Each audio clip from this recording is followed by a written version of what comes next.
creo que aún estamos sumidos en lo de marear la perdiz y yo voy a añadir otra. Igual vale más la salsa que los cargols. Vamos a ver cómo acabamos dilucidando todo este tema. La verdad es que es realmente complejo ver o intentar seguir y ver hacia dónde vamos, ¿no? Y para saber a dónde vamos es imprescindible saber ¿cuántos créditos o cómo puedo calcular yo estos créditos? Ha salido alguna cifra ya en la primera conferencia que me he apuntado y que de momento me la guardo. Yo he hecho una multiplicación. Yo he hecho una multiplicación de las primeras cifras que han salido en Olivo y de los primeros precios que Salvador nos ha hablado, pero ahora vamos a lo largo de la jornada de hoy vamos a ir sacando algunos datos más sobre cómo, de los créditos de carbono, cómo vamos a calcular estos créditos de carbono. Y para esto tenemos los dos nuevos ponentes que ya pueden ir subiendo, Carlos Alberto Torres y Diana Jiménez. Los dos trabajan, son investigadores del Centro Beta. Y está bien porque tenemos una ingeniera agrónoma y después tenemos un bioquímico, biólogo y después más agrónomo. Tenemos aquí un dúo. Atención porque el reto de ceñirse al tiempo ahora es doble, porque sois dos. Por tanto, confío en vosotros, que después de vosotros va la pausa café. O sea que tenéis un reto importante cuando queráis. Antes que nada, muchas gracias por la invitación al comité organizador, a Eloy y a Innovi como tal. Nosotros hablaremos un poco acerca de cómo medir estos créditos de carbono y a través de la presentación iremos desde la parte, llamémosle, más no intuitiva, sino metodológicamente de establecer cómo es que se pueden medir estos créditos de carbono. Luego ya iremos a la parte más práctica. Es una pena que no tengamos una estimación todavía de lo que tenemos como proyectos desde el beta, ya que tenemos una herramienta que después les daremos a conocer que está llamando bastante la atención en el ámbito europeo y les contaremos por qué.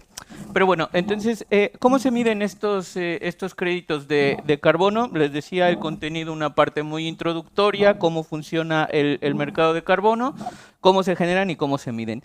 Tengo una gran ventaja y es que tanto el profesor López Bellido como Salvador han hecho ya unas presentaciones magistrales y han hecho algunas de las tareas que yo tenía pendientes en esta presentación, en las cuales me permitirán enfocarme más en otros puntos y que ya han quedado bastante claras. Primero, decirles que el sector agrícola es particular. Y es sumamente particular porque es un sector que tanto emite gases de efecto invernadero como tiene el potencial de reducir estas emisiones. De hecho, son más o cerca del 50% estas emisiones que pueden ser por el uso de la maquinaria agrícola o por la fermentación entérica o el uso de las diferentes enmiendas orgánicas en las cuales vamos a estar emitiendo. ¿Cuál podría ser la solución o cuál es la solución que ya nos explicaba el profesor López Bellido para reducir?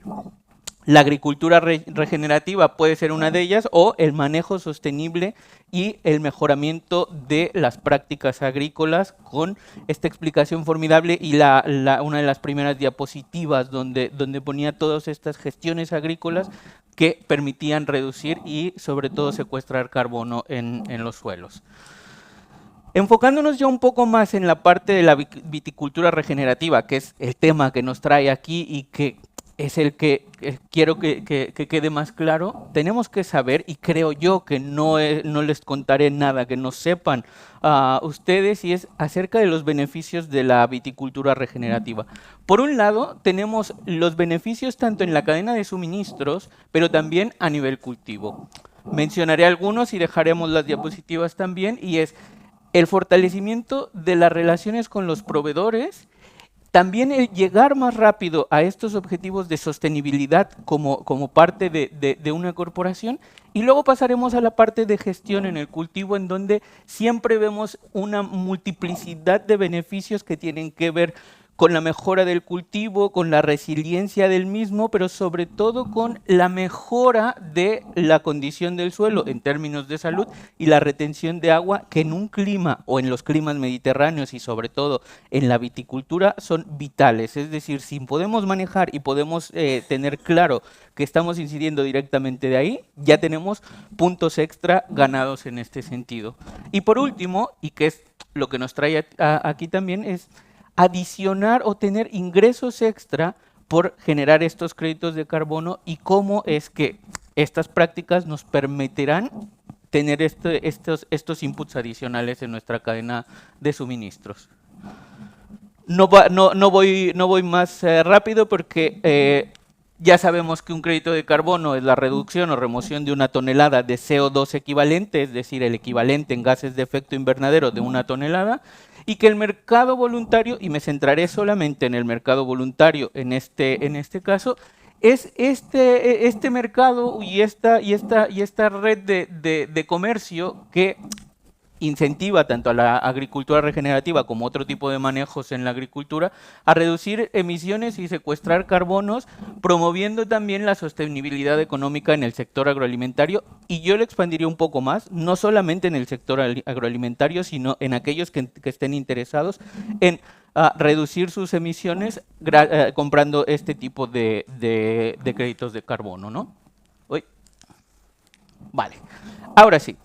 Un poco para meternos de lleno al proceso de certificación, y lo que Salvador ya nos adelantaba es cómo funciona. Primero debemos de saber que, como se mencionó antes, existen diferentes estándares, BRRA y Gold Standard, quizás uno de los más conocidos, en los que tenemos que fijarnos en que metodológicamente o el proceso de registrar un crédito de carbono no varía entre ellos, sí variarán algunas metodologías, y muchas veces encontraremos un concepto que es el MRV, es el monitoreo, reporte y verificación de cómo estamos generando estos créditos de carbono. Primero, y el paso indispensable, es desarrollar un proyecto. Normalmente los estándares tienen un template o un draft que nos ofrecen, que les llaman PDD, un Project Document como tal, que lo presentamos a este estándar, siguiendo una metodología o las metodologías que el estándar acepta, y que aquí ya empezaríamos a hablar un poco de MRVs, aunque también podríamos distinguir primero las metodologías para el desarrollo del proyecto y después para la verificación, cuantificación y reporte. Necesitamos sí o sí una entidad terciaria, que puede ser una empresa certificadora o un ente terciario, que verifique la validez de estas remociones de carbono, para después ahora sí emitir estos, que normalmente son más como stacks bursátiles o acciones bursátiles, las cuales ya van dentro del mercado voluntario de carbono, y que, como ya lo decía Salvador, también van fluctuando estos precios, depende de la oferta y la demanda como tal. Entran a un registro para evitar esta doble contabilidad. Aquí es importante también, y mencionaban la parte de las tecnologías, nuevas tecnologías de trazabilidad como el blockchain, que se están hablando ya no solamente en el mercado voluntario de carbono, sino también en los proyectos europeos que están financiados para la agricultura de carbono o el carbon farming. Y por último tenemos la parte de la comercialización o este trading que hacen como mecanismos bursátiles. Si vemos en el 2023, Van Baaren va a hacer una revisión de literatura en la cual encontró más de 90 metodologías enfocadas en la remoción de carbono, de entre estándares nacionales, locales, regionales, etcétera, etcétera, lo cual concluye que ninguna de ellas está armonizada. Los modelos no son específicos, es decir, no son regionales. Y a mí me gustaría hacer, como se ha mencionado también, tanto por el profesor Bellido como por Salvador, esta pregunta que podemos dejar después para discutir. ¿Almacenar carbono en el suelo del Mediterráneo y en nuestros suelos agrícolas será igual que en el centro o en el norte de Europa? ¿Tendremos ventajas o desventajas competitivas de ello? Y entonces la siguiente pregunta sería: ¿cómo evaluamos los créditos de carbono en este sentido? Es decir, tendremos que tener el mismo precio, tendrán que tener precios distintos, etcétera, etcétera. Son mecanismos bursátiles y definitivamente vivimos en un mundo globalizado en el cual puede ser que nos llevemos a alguna decepción o que sea un punto de inflexión en el que podemos ir más allá de los créditos de carbono. Ejemplos muy sencillos, y es, en esta parte, en esta imagen de abajo vemos claramente lo que son, digamos, el mercado voluntario de carbono, donde los requerimientos metodológicos de este MRV siempre van a ser muy altos y BR Gold Standard son estos estándares que van a ser. Necesitamos un mecanismo de certificación y los pagos son normalmente en estos stocks bursátiles o en estas acciones. Pero hay otras en las que existen mecanismos híbridos en los que hay tanto esquemas de certificación de venta y compra de créditos de carbono, pero también lo que llaman acciones dirigidas o action based, que puede ser practicar solamente o implementar las prácticas de mejora agrícola, pagos como pueden ser vía la CAP o vía alguna cadena de mercado como podría ser Nestlé o alguna de estas, ¿no? Y hablando de MRVs, y para terminar ya casi mi participación, la idea de, no la comisión, pero sí de mucha de la gente que está inmiscuida en la parte de los MRVs, sería el ideal de un sistema de monitoreo, reporte y verificación. Digamos que esto sería lo mejor que podríamos tener, tanto análisis satelitales, muestreos en campo, experimentos a largo plazo, que también el doctor Bellido ya lo ponía, acceso a muchas bases de datos climáticas, de suelos, etcétera, etcétera, para que nos permita entonces llegar a que la verificación sea bastante más optimizada para que solamente vayamos a ciertos puntos cuando tengamos que hacer esta parte, ¿no? Ahora, ¿cómo va la nueva regulación europea para las remociones de carbono? Tenemos que ver el interés que hay de parte de la Comisión, tan solo en el número de proyectos que han sido financiados y que seguramente financiarán nuevamente este año.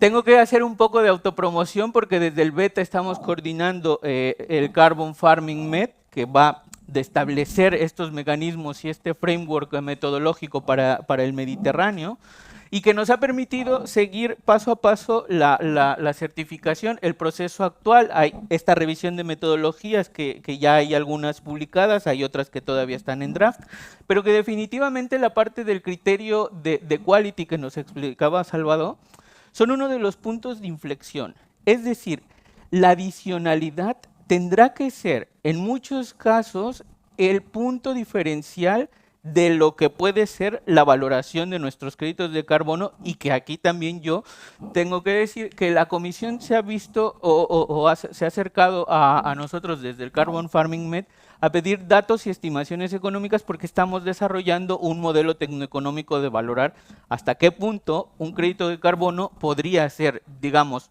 profitable o no un sistema o un modelo de negocios en la agricultura del Mediterráneo.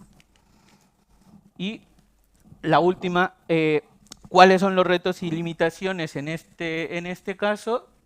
Creo que quedan bastante resumidas en esta imagen, ya lo teníamos. Las metodologías, que no hay un estándar o una armonización entre todas ellas. Una adaptación contextual, que nosotros siempre pugnamos por ella desde el Mediterráneo. La transparencia, que algunos de ellos han visto envueltos en fenómenos o en mecanismos de greenwashing, por lo cual no generas una confianza en estos créditos. El acceso, sobre todo la parte de la asistencia financiera, quién pagará por estas verificaciones y por estos procesos de certificación. La Comisión ha tenido también desde la CAP una idea que puede ser una posible solución, y es que con los nuevos ecoesquemas puedan cubrirse estas partes de la financiación, y que veremos qué más hay. Y también el apoyo técnico, y por último, bueno, estos costos de certificación y los procesos de verificación que van, creo yo, que de la mano en este caso. Y hasta aquí mi participación. Dejo el paso a mi colega Diana, que hablará un poco más de los proyectos que tenemos desde el Beta. Sí, bueno, pues lo mismo. Muchas gracias a todos por estar aquí. Como ya ha mencionado Carlos, trabajamos en diferentes proyectos a diferentes escalas. Trabajamos en diferentes cultivos, pero hoy nos queremos centrar en la parte de viticultura. A diferentes escalas, quiero decir, a una escala más mediterránea trabajamos el Carbon Farming Med, que ya ha sido mencionado antes. A una escala de Cataluña tenemos el Merco2Cat y a una escala más pequeña es el Mercavi, que es un grupo operativo. Y a partir de este proyecto iremos explicando cómo cuantificamos el carbono en el suelo. Vale. Pues en ese grupo operativo, no solo cuantificar el carbono es importante, pero sino también incrementar la fertilidad del suelo a través de prácticas regenerativas que ayuden a esta mejora en la calidad y en la productividad de las viñas. Y justamente para dar soporte a la estandarización y proporcionar un marco claro y fiable, por lo que ya se ha mencionado antes, que estamos basándonos en metodologías, en modelos que están en condiciones climáticas, geográficas muy lejanas a las nuestras y queremos proveer de estos datos locales para dar apoyo a las futuras metodologías. En este caso, ¿cómo lo hacemos? Pues trabajamos en fincas comerciales donde damos seguimiento al cultivo, a la viña, durante 2 ciclos de cultivo, en seguimiento en suelo y en planta. Además, en todos estos casos, de la mano de los técnicos y de los agricultores, colectamos información. ¿Por qué? Porque vamos a ir a hacer un análisis del ciclo de vida de esta viña, calcular, ¿no?, obviamente el carbono que se puede almacenar en estos suelos para llevarlo finalmente a un modelo experimental MRV de la viña, ¿vale? Con la idea final pues, de transferir y difundir estos resultados con el sector. Trabajamos en estas prácticas regenerativas, básicamente es cubiertas de suelo, que pueden ser, en el caso de Abadal, cubierta vegetal inerte, que se estableció en el año 2021, 2024 y 2025. En el caso de Recaredo, cubierta vegetal natural, en el cual trabajamos también la fertilización orgánica con diferentes tipos de compost y las comparamos, ¿no? En este caso también para enfocarnos en la parte de la fertilidad. Y finalmente, en el caso del Miracle, porque trabajamos cubierta vegetal cultivada, también estudiamos la parte de la fertilización con un compost y además aquí hay una nueva plantación donde estamos dando un seguimiento de cómo se establece esta nueva cubierta vegetal en viñas que se plantan y al mismo tiempo se instala la cubierta vegetal. Vale. Y aquí simplemente unas imágenes para ponernos una imagen de cómo lucen estas fincas en campo. Pero bueno, decíamos, ¿no? Nosotros queremos saber cómo cuantificar el carbono, ¿no? ¿Cómo muestreamos? Quizás esta parte es más técnica de vamos al campo y cómo cogemos una muestra para después poder calcular este carbono en el suelo. Pues utilizamos estos esquemas, que es una cruz, donde cogemos 4 muestras, una de cada punta, las mezclamos, las homogeneizamos bien y cogemos una submuestra, que esta es la muestra que llevaremos al laboratorio. Al mismo tiempo, cogemos un cilindro de densidad aparente para poder asociar estos resultados que tenemos de nuestro suelo a la densidad que tiene y hacer unos cálculos pues, más precisos. Nosotros en estos proyectos los hacemos a 30 centímetros porque consideramos que para el objetivo de este proyecto pues, y con el tiempo en el que tenemos, pues a 30 centímetros veremos mayor cambio en esta materia orgánica del suelo, en este carbono del suelo. Tenemos una densidad de 15 puntos por hectárea, que esta puede variar en función, evidentemente, siempre del terreno, de la geomorfología, de la pendiente, de todos los factores que influyen en la finca. ¿Cuándo lo hacemos? Pues una primera muestra, bueno, es antes de la fertilización en la primavera y otra después de la verema en el otoño. ¿Vale? Son muestreos, claro, esto es un nivel experimental, por lo tanto, son muchas muestras muy continuas en el tiempo. ¿Vale? Seguramente si entrásemos en un modelo ya comercial, esto sería imposible de gestionar por los precios y por la mano de obra y por todo lo que conlleva. ¿Dónde lo hacemos? También otra pregunta, ¿no? A partir de los estudios que hemos realizado, comparábamos qué pasaba si muestreábamos en estas filas o si muestreábamos en el centro de la calle. Y encontramos que al menos en los dos de las fincas donde estamos trabajando no había diferencias significativas entre muestrar en un sitio y en el otro. Y entonces ahora, también como nuestro interés está en las cubiertas vegetales, pues lo cogemos en el centro de las calles. Una vez tenemos estas muestras de suelo, vamos al laboratorio, hacemos unos análisis físico-químicos y biológicos del suelo y físico-químico del fertilizante. Cabe señalar que si solo es para los modelos de carbono, quizás la parte biológica en el modelo que utilizamos no es necesaria, pero aquí al tratarse también de fertilidad del suelo, lo incluimos. Entonces, un poco recapitulando, tenemos viñas, tenemos fertilizantes, tenemos unos suelos, tenemos unas cubiertas vegetales, ¿vale? Tenemos estas 4 cosas. Y nuestro objetivo es saber cuánto carbono estamos incrementando o estamos almacenando en nuestro suelo. Por lo tanto, entonces ya entramos a cómo lo vamos a calcular. En este caso utilizamos un modelo que tiene una adaptación a las condiciones mediterráneas, justamente por esta necesidad de que geográficamente el Mediterráneo pues tiene unas condiciones que posiblemente no, que son diferentes a otras regiones del mundo. Entonces, para poder trabajar en este modelo necesitamos básicamente datos climáticos, datos de cultivo y datos de suelo. Los datos climáticos, temperatura, precipitación y evaporación, los podemos tener de las estaciones meteorológicas o de modelos.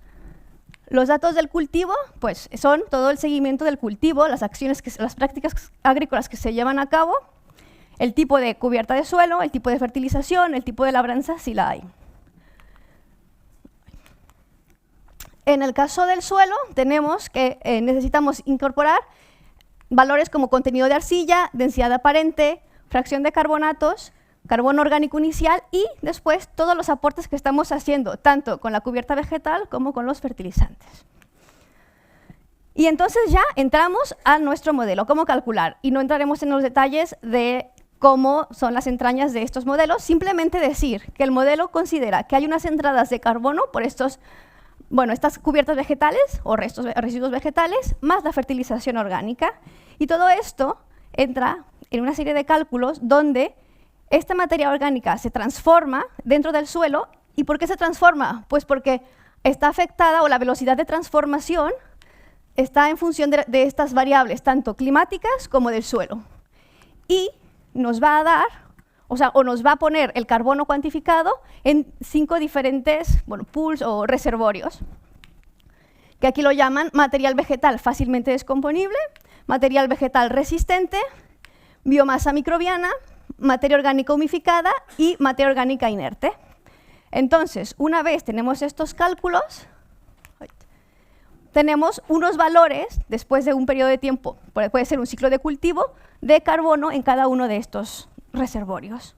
¿Con ello qué hacemos? Con ello ya podríamos entrar en todo el mundo del ciclo de carbono, y aquí es donde saltamos, hacemos como un salto en el tiempo para llegar a una plataforma, ¿no? Que dentro de otro proyecto que del Carbon Farming Med, estamos trabajando para facilitar, porque ir al campo, coger la muestra y llevarla al laboratorio es relativamente fácil, pero al momento de traspasar o entrar en los modelos de MRV y entrar a calcular créditos de carbono, pues se nos complica la cosa, y la idea es poder facilitar, poder activar estos mercados locales de carbono en Cataluña y en Europa, pero empezamos por aquí. Y se está desarrollando esta plataforma, ¿no? En esta plataforma podemos gestionar parcelas, podemos tener datos climáticos ya descargados de las bases de datos, o bien podemos introducirlos, porque a veces tenemos pequeñas estaciones climáticas en nuestras fincas. Podemos gestionar el cultivo que trabajamos. Y todo esto nos permitirá, en su momento, pues, calcular el carbono que tenemos en el suelo, también las estimaciones de gases de efecto invernadero, y aquí ya entraríamos propiamente los créditos de carbono y al modelo MRV. Entonces, tanto esta parte de la plataforma como los resultados de este proyecto que les estábamos hablando de Mercavi están aún en proceso, por eso no presentamos los datos y simplemente queríamos pues mostrar lo que estamos haciendo, pero si alguien está interesado en seguir los resultados y en tener acceso a esta información, pues pueden seguirnos. Y finalmente dejo la palabra a Carlos, que quiere, para resumir un poco, ¿no?, esta charla. Sí. Listo. la última parte, que son estas consideraciones finales y sobre todo un poco hacer el análisis de dónde estamos y hacia dónde vamos y que nos planteamos como centro, es la necesidad de rigor y transparencia, a pesar de que estemos en los mercados voluntarios de carbono. Nos planteamos una pregunta, y es si la regulación europea es el mecanismo o la respuesta, o tendremos que ir más allá. Las oportunidades, o hay una oportunidad estratégica para la viticultura, es decir, obtener nuevas vías de financiación, y creo que esto es importante para el sector. La importancia de herramientas y plataformas digitales, herramientas como blockchain, la inteligencia artificial, la cual podemos acoplar para reducir el número de muestras o hacer los muestreos y sobre todo el análisis de carbono más eficiente con un número reducido de muestras, que no digo que no se tenga que hacer siempre esta verificación en campo. Hay algunos que proponen que todo tiene que ser Earth Observation. Yo soy un poco detractor de esta parte. Es necesaria sí o sí una colaboración multisectorial, es decir, incluir a toda la cadena de valor para que también podamos desarrollar este mercado que para algunas cosas podría ser más un mercado interno que un externo, y creo que también allí la parte que no tiene que ver tanto con créditos de carbono per se, sino la propuesta de Cataluña de créditos climáticos ofrece una buena alternativa para desarrollar un mercado interno en el cual el sector vitivinícola de Cataluña pueda estar interesado y pueda hacer más en términos de hacer estas relaciones o relaciones territoriales o este enfoque más territorial. Debemos de tener una mirada a largo plazo. Esta parte, y incidiendo en si marear o no la perdiz, creo que el largo plazo es una de las respuestas que tenemos, porque nos hace falta, como parafraseaba el profesor Bellido, esta certeza en las mediciones que estamos haciendo, por lo cual conoceremos más. Y la última, y creo que es la que cierra, es que el carbono es un medio y no es un fin, y no tenemos que ponernos a que todo tenga que moverse en torno al carbono, sino solamente puede ser un vehículo para obtener manejo más sostenible, reducir emisiones, etcétera, etcétera. Y por nuestra parte sería todo. Gracias.